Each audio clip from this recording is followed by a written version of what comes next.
Welcome back. Please listen to the end today. Joan of Arc, Maid of Orléans, God's Mission. Chapter 1, A Humble Beginning. Once upon a time, in the heart of France, in a quiet village named Dombery, a girl named Joan was born in 1412. The world she entered was far from peaceful. It was a world torn apart by a bitter conflict, known as the 100 Years' War. France was a land divided, with the English laying claim to much of its territory, and the French crown itself in dispute. Joan's family lived a simple life in Dombery.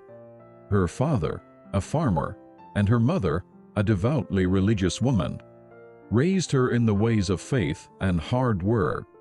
Little did they know that their daughter would be destined for something extraordinary. Chapter 2, Divine Voices. As Joan grew, so did her faith in God. She was known in the village for her piety and her unwavering devotion to the church, but at the tender age of 13, her life took a dramatic turn. While tending her father's garden, she heard a voice. It was not a voice from this world. It was the voice of Saint Michael, one of God's mighty angels.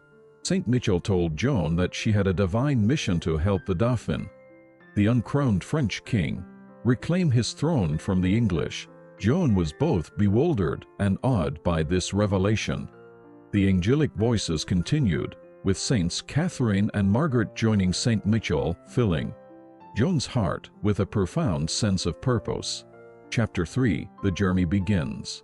Joan knew that she had to act on the divine mission entrusted to her. With unwavering determination, she left her home and embarked on a journey to meet the Dauphin, Charles VI. But this journey was no ordinary one. It took her through a war-torn and treacherous landscape, where dangers lurked at every turn. Joan presented herself to Robert de Baudricourt, the local lord in the city of Vaucouleurs, and told him of her divine mission.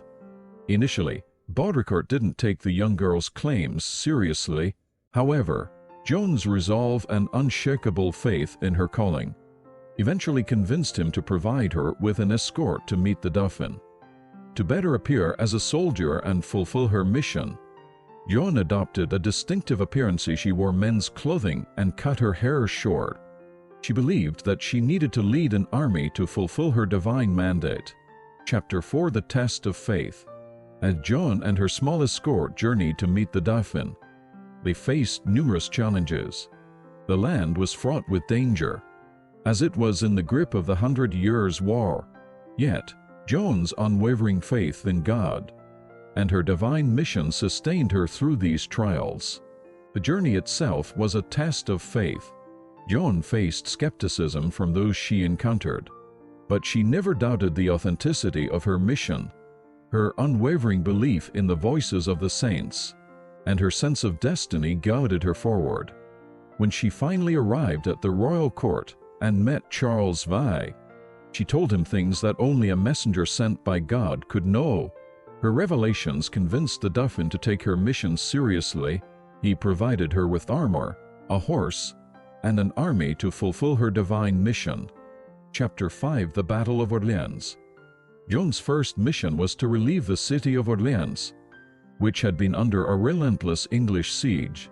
She led her army with a banner bearing the words, Jesus Maria, and her presence inspired her troops with a courage that seemed almost divine.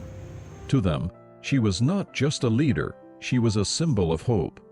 Miraculously, under Joan's leadership, the siege of Orléans was lifted. The city and its people hailed her as their savior.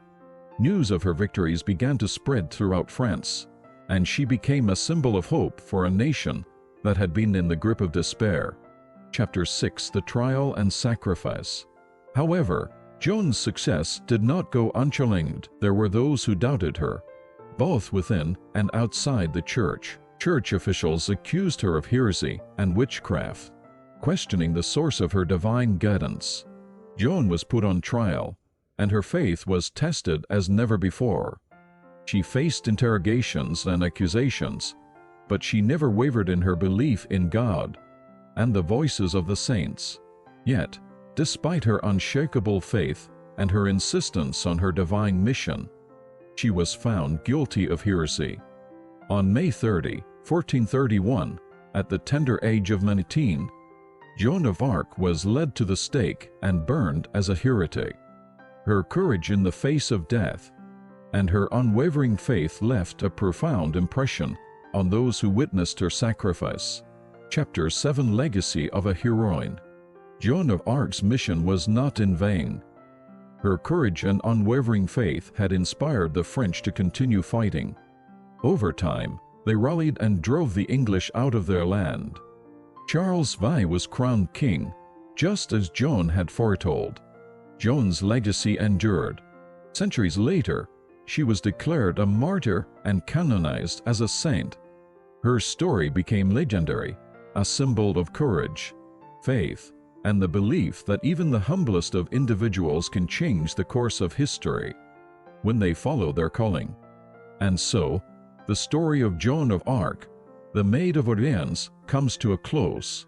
It is a story of a young girl who heard divine voices, who led armies, and who, through her unwavering faith and courage, became a symbol of hope for a nation in its darkest hour. Joan's mission, guided by God, became a beacon of inspiration for generations to come, reminding us all that faith and determination can move mountains, even in the midst of war and adversity. Chapter 8: A Heroine's Legacy. The flames that consumed Joan of Arc did not extinguish her legacy. Instead, they ignited a fire in the hearts of countless individuals who would come to admire and emulate her. Joan's life, marked by unwavering faith and extraordinary courage, left an indelible mark on the annals of history. Her legacy was not only about changing the course of a war, it was about proving that the power of faith and determination can transcend the ordinary and achieve the extraordinary. In the wake of Joan's sacrifice, the French people found a renewed sense of purpose. Her courage inspired them to unite and continue the fight against the English invaders. Slowly but surely, they began to reclaim their land. Charles V, crowned as king with Joan's guidance, reigned over a France that was no longer fractured, but instead was on the path to recovery. Chapter 9: Joan's Canonization. Joan of Arc's memory was kept alive not only by the French, but by people around the world who admired her spirit. In the centuries that followed her death, Joan's story continued to inspire poets, writers, artists, and leaders. She became a symbol of faith, heroism, and the pursuit of a divine calling. In 1909, almost 500 years after her death, Joan of Arc was officially beatified by the Catholic Church. This was a significant step toward her eventual canonization as a saint. The Church recognized her unwavering faith and her martyrdom for her beliefs. Finally, on May 16, 1920, Joan of Arc was canonized as a saint of the Catholic Church by Pope Benedict. She became Saint Joan of Arc, a testament to the enduring power of her faith and her extraordinary life. Her feast day is celebrated on May 30th, the anniversary of her death. Postscript: Joan's enduring influence. Joan's legacy did not end with her canonization. Her story continued to capture the imagination of people around the world. In literature, she was the subject of countless books, plays, and poems. In art, her image was painted by masters such as Leonardo da Vinci and Hugues Delacroix. Her life story was told and retold in films and documentaries.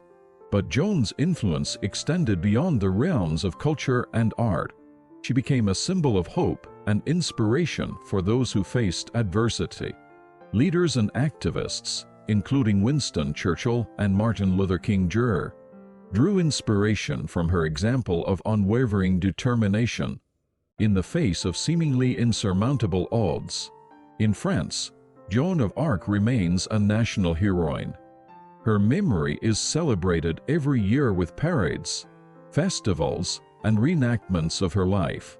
The city of Orléans, which she helped to save from the English siege, holds an annual festival in her honor. Her legacy lives on in the hearts of the French people, as a reminder of their resilience and the enduring power of faith.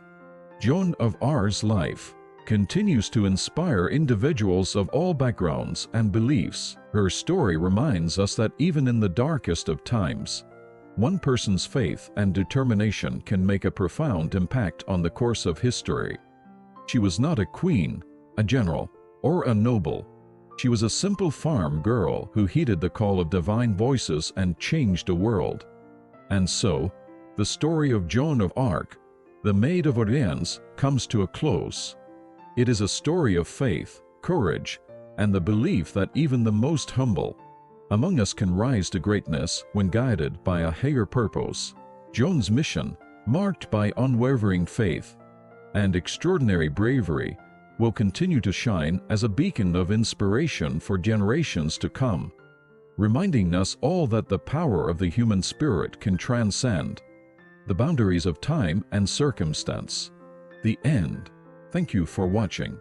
I hope you enjoy the next piece. Thank you for your support. Please give us a high rating and subscribe to our channel.